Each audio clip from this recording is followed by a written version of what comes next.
LA, what's good? I'm your boy Logic, also known as Julian Gilliam, depending on where you know me from. We have an amazing group of very brilliant women as we really unpack the idea from exclusivity to inclusivity and what that means in Web3. What does diversity mean in Web3? Before we get into that, I want to just I want all of these ladies to introduce themselves, starting with Donglee. Hi, my name is Donglee. I run Korean NFT, and I also co-founded Next.World. So yeah, happy to be here. Hey. Can y'all hear me? Hell yeah. Can y'all hear me? Hell yeah. Can y'all hear me? Okay. All right. Hi, everyone. I'm Lizzy. I am a multidisciplinary artist, and I'm also a social media manager and a social media strategist and a content creator. And I do a lot of stuff at OpenSea. Hey. Can you hear me? Perfect. I am Katrina Gamoida Smith. I do a lot of different things in the space. I'm in Pizza DAO, Strawberry WTF, and I just accepted an offer at Vayner NFT. Let's go! Chief of staff. So very, very excited for that. But been in the space for about a year and a half and have just been participating in everything from like crypto, DAOs, token governance, and NFTs. So all the things. That's what's up. Hi, everybody. I'm Faithlove. I'm a digital artist, and I'm also a community manager at MetaMask, focusing on NFTs. I'm also a builder in Web3, heavy on the builder, and you'll learn more about me as the panel goes through. Yeah. Give a round of applause for these brilliant people up here on stage. So the topic is from exclusive to inclusive. Now, a lot of us have really seen the power of Web3 and what it's done, like what NFTs have done for many different groups, disenfranchised groups, women, Black people, LGBTQ+. Let's do this popcorn style. A little Clubhouse style. Let's get it. Now, we just kind of went through, right? We talking about MetaMask, we talking about OpenSea, we talking about Vayner, we talking about an artist from the heart, right? So what are some of the things, the shifts that we've all experienced from what we saw in traditional Web 2 to Web 3? Like, all you women are in powerful positions where these companies are really changing the landscape of how we see ourselves, how we see NFTs, how we see the way we run our businesses. What was that shift that resonated with you all coming from Web 2 to Web 3? I'm gonna just go because I got the mic. But honestly, provenance. Like that aspect of getting money when you sell and resell before you are dead, which is very much the traditional art world, is so important because as you're building to become the creative and artist that makes all the moves, you're making the money as you go. And that's a different situation in comparison to the traditional art world where, you know, people who believe in you, they buy your work and then they sell your work, but you don't get nothing out of that, all right? You get nothing. So I think it's really important that when I noticed that there is an aspect of being able to receive as you continue to grow, I thought that was important for me, even as an artist. In real time, right? Like it was in real time. Give me my flowers so I can still smell them. I'm definitely gonna piggyback off what Lizzy said, that the aspect of like value in this space is crazy. Like I'm talking, we used to be selling prints for like $5 and trying to pay rent with that. And then you're like, oh, I just drew this. And a collector's like, yo, I want to buy it for like $20K. Why? Like, you want to buy what? Because there's nothing that comes with it. It's not a big painting. I didn't paint it. Why do you want to spend that much? Because I like your work. Okay. Like, it's really just been mind-blowing. And I still haven't processed it to this day. And we're like 2 years in, and I'm just like, damn, it just gets better, like, by the minute. So definitely that. She said 2 years. Most people just found out about NFTs last week. She's an OG for real. I'm gonna have to say ownership. I saw powerful women, powerful minorities take ownership of their work and also of their communities. And that kind of, I thought that was like amazing to see the difference between relying on different galleries or different people who represent you to like you representing yourself. And I thought that was very beautiful and powerful to see. But with the idea of building community, you really took that and ran with it as you run a weekly room, like you have Korea NFTs, and Donglee hosts a room weekly where she translates between English and Korean every week.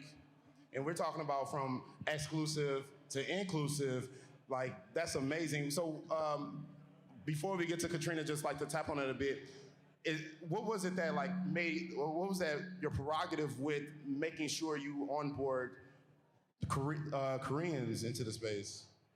Just beautiful art. Like there was such a beautiful artist out there who couldn't get in or who couldn't really talk to other people because of the language barrier, and that really sucked. And that kind of tore my heart because I'm like, well, I could speak both languages. I have the privilege, and so I could use my spare time to kind of help them translate and help them communicate and interpret their work into more broader audience. And so, yeah, I really wanted to help them out. That's kind of like me living in here in America for like last 20 years. I came to America when I was like 7. And so it was also kind of beautiful to connect with my heritage that way. So, yeah. That's amazing. Thank you. That's amazing. Katrina? Yeah. So I had been at a tech company for about 5.5 years, right? And I had watched this tech company struggle with product market fit. We had tried iteration after iteration to find product market fit, and it just wasn't working. And then I joined a DAO a year and a half ago, and within 3 weeks, these strangers from all over the world managed to find product market fit and raise $1.25 million literally within 3 weeks, which crazy. And it doesn't feel like much in today's terms, right? We launch a project, we see like $20 million in a day, but this is like pre-Bored Ape Yacht Club. This is still projects that are on a bonding curve, right? And I was so amazed at what a group of strangers around the world could do within 3 weeks to find product market fit, and then do all these incredible things, right? A decentralized, autonomous organization that it fully convinced me that like I needed to jump in because this was going to be so disruptive to traditional paradigms that like if I didn't get in now, I would be like begging to get in later, right? And so that's what fully convinced me. It took a few months, and then like October last year, I went in full time. That's amazing. Congratulations, all of you. Like, shout out to Web3, NFTs. So I'm glad you all gave us like a lot of insight on just like what drew you to Web3. As we've seen, like, for instance, I mean, not everybody like Faithlove who've been in here for like 2 years or whatever, but a lot has happened, right? A lot has happened since April, since for like the past year. Things, it's like it never misses a beat, right? From like the SOS tokens to ApeCoin to Yetis, you know what I'm saying? Like so many cool things. So one of the things is like at the rate of the space is moving. When we entered, when I met a bunch of you, it was a really white male-dominated space, right? We got to look at the early adopters, the type of devs that were able to mint in 2017, et cetera, et cetera. Now, like when we talk about translating back and forth between English and Korean, we're talking about being a part of one of the biggest marketplaces in the world. We're talking about one of the most influential marketing and influencing conglomerates called Vayner. We're talking about MetaMask that most of us trust with our money. What has this like this journey for like women? Like at first we were like, it was this thing where in Web3 we get to dictate where we put our dollars. We get to dictate who we support without the middle person. And it's this thing where everyone is rallying together to include each other. What's the difference in support? Women identifying or just coming from our black backgrounds, being a black man, being a black woman, being a Korean woman, being a woman, a white woman. What has that that your interaction in Web 2 to Web 3 has the support been different? Has it been complete like a 180 from what it was before? Ooh,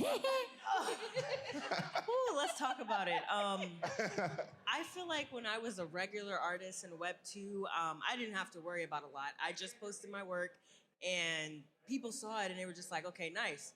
When I came into Web 3, the minute that I told people I was Black, my entire life just changed. And I felt like, I'm not gonna lie, I felt slighted. I did. And I would get like messages from all of these collectors and stuff like, and they would say, you don't have to tell people you're Black, you know that, right? It doesn't matter here. And I'm like, why does it not matter? What do you mean it doesn't matter? My Black doesn't matter in Web 3. And I'm just like, so I can be whoever I wanna be. So I can pretend to be white if I wanted to. That's a problem. Why shouldn't we, like, I feel like we should be able to celebrate being Black. As a woman, I'm the only Black woman at MetaMask. That's crazy. Like, that's wild. That is insane. Like, let's get it.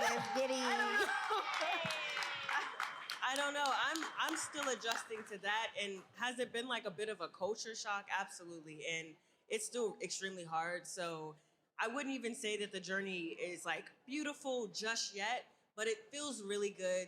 I feel supported. I feel like people see me. I feel heard. My needs are met, and that's all that really matters to me. Like, I don't know if we can like say that it's like high though. I feel like if I came in and I did not tell people I was a Black woman, things would probably be different, if we're being honest. I think for me, when I started and it was like primarily Clubhouse, we used to sit around and talk about how women's voices weren't heard. And this was something that was like very, very prevalent. Like you would go into a room and I like actively felt this where you're speaking and someone would be like, oh, talk over you and be like, da da da. And for a lot of women that aren't able to just easily just say whatever they want, they become very quiet because it's like, oh, maybe I don't want to get into this situation where someone else is gonna talk over me and I'm gonna feel weird. Now, I'm someone that I'm just gonna talk. Like, I'm gonna talk when I wanna talk. But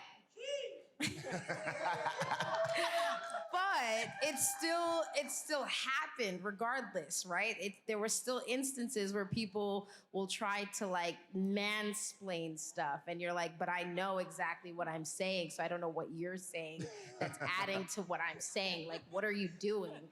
So, I mean, that was in the early stages. Now, there were so many things after that was like, no, every people in this space, you need to realize that you need to let women speak in this space. Yeah. So something that I think is very different is that in this space, when something's not right, people will call it out and people will also join in and say, yes, actively, yes, this is not what we're gonna accept. Y'all need to start acting right and you need to continue to like put your money where your mouth is when it comes to those certain actions of like letting women speak, listening to women, buying women's work. Like, there are things that these conversations are happening early on. So. Donglee, I got a specific question for you. Like, even as you've been navigating the Web3 NFT, you're involved in a lot of projects. Like, you communicate with a lot of teams from like inception to like, from concept to inception. And I'm talking like Cape Takes, I'm talking like Discord.art or what the fuck industries. I know, right? We don't have to get into that, you know what I'm saying? A little NFT drama, whatever. But what has it been like just being a part of all these like teams that are probably traditionally like probably man heavy? And I'm not trying to just like say divide the divide. Trying to split hairs, but how has it been just being like Korean, a woman, and being in the space and being a part of big teams? Like, these have been prevalent teams. Even Pixel Tots. When you did Pixel Tots, like, everybody was talking about it. When Cake Days came out, everybody was talking about it.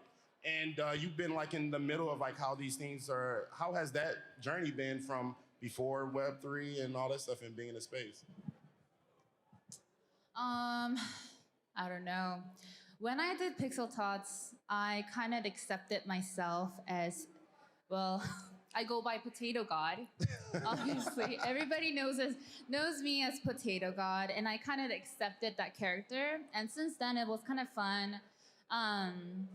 In the beginning, like everybody said, it was hard to kind of cut into conversations on Clubhouse. And then like friends like Eric, Logic, and a lot of the different friends who recognize a lot of brilliant artists and women in the space that they deserve to be kind of hot spotlighted and needs to be able to talk. They kind of brought us up, and I was able to kind of speak, and kind of I got into that. It kind of helped me to get into, like, be able to talk about myself and to be able to bring other people up and then be able to explain about them as well. And so through these projects, that was kind of natural for me to be able to do that slowly, like by getting to know, like, the only thing though I have to say for the projects, it's a little bit different. Artist language and developer language is completely freaking different. First project was disastrous. Like, he would be trying to say something and we're like, what the fuck are you talking about? And then like slowly second project and third project, I kind of understand where like two different, it's like we're all speaking English, but also it's different language. Yeah, and so sure. I felt like in the middle of these projects, I was also translating. Whether I'm not like translating English to Korean, but in these projects, I was able to translate between developers and artists. And so I saw like, I thought that was kind of like where my strong suit was, and I found like who I was, like what I was able to do, and so that kind of helped me through these projects. Yeah. It's something else I want to tap into, but Katrina, did you want to get in on this? Yeah. No, I want to offer like it's not terribly different perspective, but I came from the Web 2 world. I was at a tech company and I was a leader. I was a director of a team. I had worked for 5.5 years to get into a leadership position where I ran a team of creatives. I was in charge of strategy. I was managing people who were 20, 30 years my elder, who had been in the industry for longer than I had, right? And there was almost this like political correctness to the space. And so my transition into Web3 was almost worse, where it was like, because the space is so decentralized and so unregulated, there wasn't this like show up politically correct, right? On the work that I was doing, where I got treated worse than I had at my Web 2 organizations. And I don't know, but I assume, right, because I'm a woman, right? I'm a woman, I don't do design or dev, which are like the cornerstones of NFT projects, right? And we're talking about NFT projects specifically. But I found it actually more difficult to get my voice heard and to have influence and authority and autonomy in the Web3 space than I ever did in the Web 2 space. And again, this might be because Web 2 organizations have been forced to show up politically correct, right? But it's been something that I've been struggling with in the Web 3 space. Is it's like, I actually have I'm pretty damn smart. I have worked my ass off my entire life to be a leader. I have a lot of leadership expertise. I read about how to be strategic, right? Like all these things. And in the Web3 space, because so many different ideas are allowed to show up at one point in time, it's like we don't necessarily favor, right, like those types of skill sets or traits. It's like, oh, I can produce something really quickly and get it across the line because I'm a designer or I'm a dev, and we don't necessarily respect those type of skill sets showing up on the scene. And so that's something for me that's been like so different. Like I said, I left the Web 2 space bright-eyed and bushy-tailed saying like, this is a new paradigm. We're redefining how humans interact with one another. We're going to disrupt all of like the corporations, right? Like we're gonna overtake all that shit. And then I realized that there was like more shit in this space because people weren't forced, which is like commonly why people correct themselves, is because they're forced to correct themselves. When I show up in the Web3 space, people weren't forced to correct themselves to say like, oh, we listen to BIPOC folks or we listen to women, right? It's like, oh, I'm a white man, I'm the smartest person in the room, right? And so my experience in Web3 has been actually very tough. I've struggled with it a lot, and like to hear my voice heard. And like probably many women and many women of color do, it's like, well, you'll just see the proof of my work at some point down the line, right? Which is what it's felt like for me.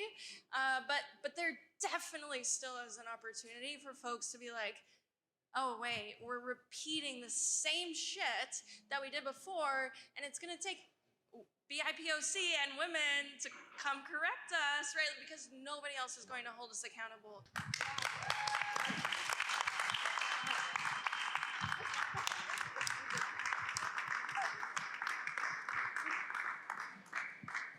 That's like a perfect transition. I mean, because what you just did, you just kind of highlighted just the title, which is what does diversity pretty much look like in Web3? How important is it for us to just kind of take our positions and to educate or to use our platforms, no matter who you are, to onboard more people that think like us, come from where we come from, et cetera, et cetera? Anybody can jump in. I feel like I spend a lot of time answering DMs from people who are trying to get into NFTs and they don't quite understand it. So they'll be like, oh, I downloaded Coinbase, so what do I do next? And I'm just like, oh, delete Coinbase and download MetaMask. Like, step one. Because the minute you, what people don't want to hear, because I really like to be honest in the space, but the minute you download Coinbase, you're no longer in a decentralized world. Everything you're doing is being watched. They're the reason you're gonna have to pay taxes. And I'm not saying that that's not possible with MetaMask.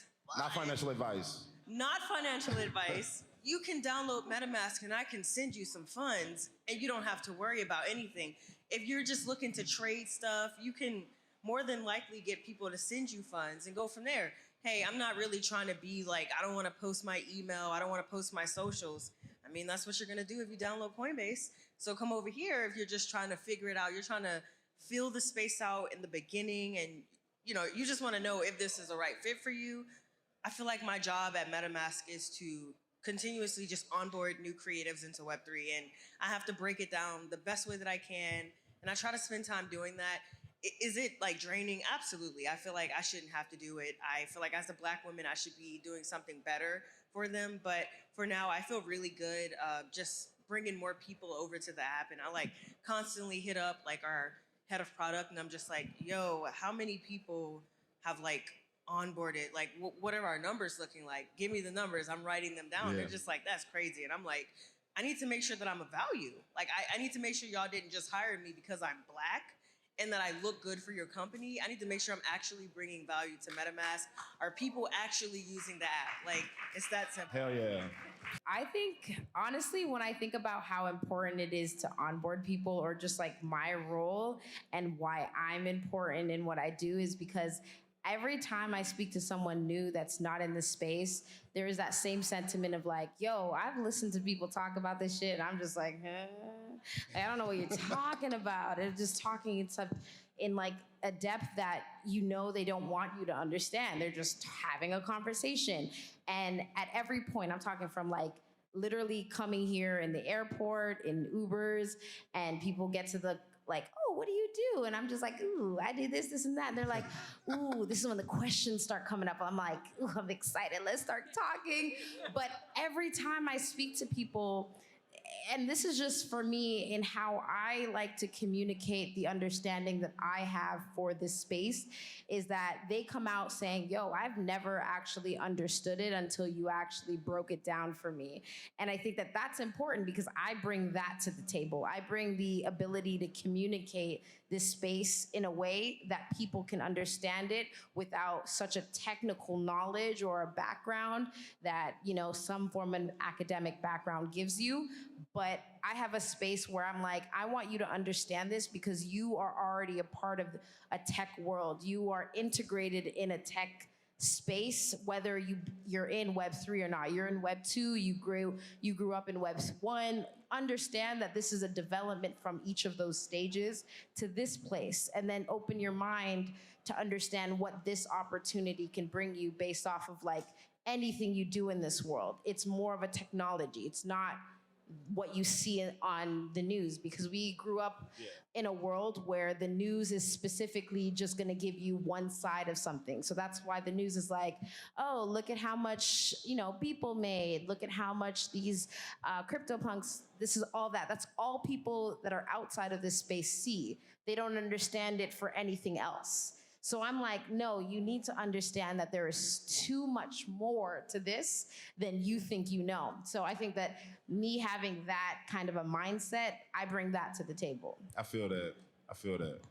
Us onboarding, you being in the positions that you're in, what does that look like for as you answer this question, what that might look like for the space in the future of the space as we onboard more people like you being in Vayner, and what that does to the space moving forward? Because again, like I said, 6 months ago, that did not exist. So even your efforts all the time in those rooms, how do you see that affect, how is it affecting the culture of NFTs or the space or your community moving forward? Well, through running Korean NFT, I see, well, in the beginning last year, in March, there was nothing, no guidelines or anything written down in Korean. And so for people, there was amazing artists in Korean community, but it was really hard for them to get onboarded. And so now, since me and a couple of other artists started to kind of help and explain those things in Korean, that kind of spread, and a lot more people are helping each other, and it starts to grow, and that became a culture of its own. And so how supportive the Korean NFT community is, that kind of keeps going. And I'm trying to do that with, I'm currently working with Seoul Foundation, Arts and Cultural Foundation. It's kind of part of government foundation that they have physical artists who wants to onboard into NFT space, but they don't know how.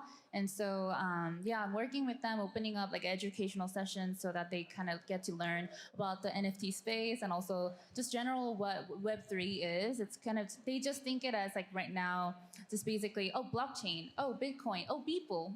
That's kind of what they know. But yes. And so aside from the media, what's really happening, what's really changing these artists' lives, that's what I'm trying to explain and kind of get them to experience. And so that's kind of what I'm doing through the name of Korean NFT. And that's, really powerful for me. That's dope. It's just even opening up the world even more, just as we were just segmented, just isolated just the English speakers. And that's how we start. I even start seeing rooms, people from India starting to create their own rooms. I saw it's a thing called NFT Japan coming up. And then I was like, wow, this is beautiful for liquidity, one, and then just also just other people being empowered in different cities. We've been seeing a lot of stuff for Ukraine. It's beautiful. Katrina? Yeah. So I kind of want to answer both questions here. So I want to be really careful with this me versus we mentality, where you're asking us what it means to onboard and what we can do in onboarding. And it's actually it's a we mentality where every single person in this room is important to somebody in the world, right? And there is nothing, so it's a me versus we, right? That doesn't make any sense. It's a we mentality where it's the more people that we in the room onboard through our personal relationships, the stronger and the longer this space is going to go. The stronger the space is going to be and the longer it's going to go, right? I mean, if you think about almost anything in your life where you've asked for a recommendation, you've probably gone to somebody you trust, or you've used Yelp, right? Which is an aggregation of things that you can trust. But when you think about meaningful decisions in your life, you turn to people that you care about. And so it's don't look up to the folks on the stage. Don't look up to and I'm not trying to diss Gary Vaynerchuk or anyone like that, but don't necessarily just look up to the celebrities or the loudest voices in the room. people want to hear from people they love and that they trust. And so, like, remember that every single person in this room, the strength of your power to onboard is like tenfold of what like any strong, powerful voice can do. And then when I think about like when you said like, oh my gosh, the opportunity for me to be at Vayner is unbelievable. And what Vayner is doing is they're trying to onboard like Web2 corporations in a way that doesn't like demolish the mom and pop of Web3, right? And they're trying to do it in a really sincere and genuine way so that they don't disrupt the ecosystem that we in this room have cultivated, because that doesn't make any fucking sense, right? Like it doesn't. And it doesn't serve those corporations, and it doesn't serve us, the we in this room, in the long term. Give a big round of applause for these amazing people up here on stage.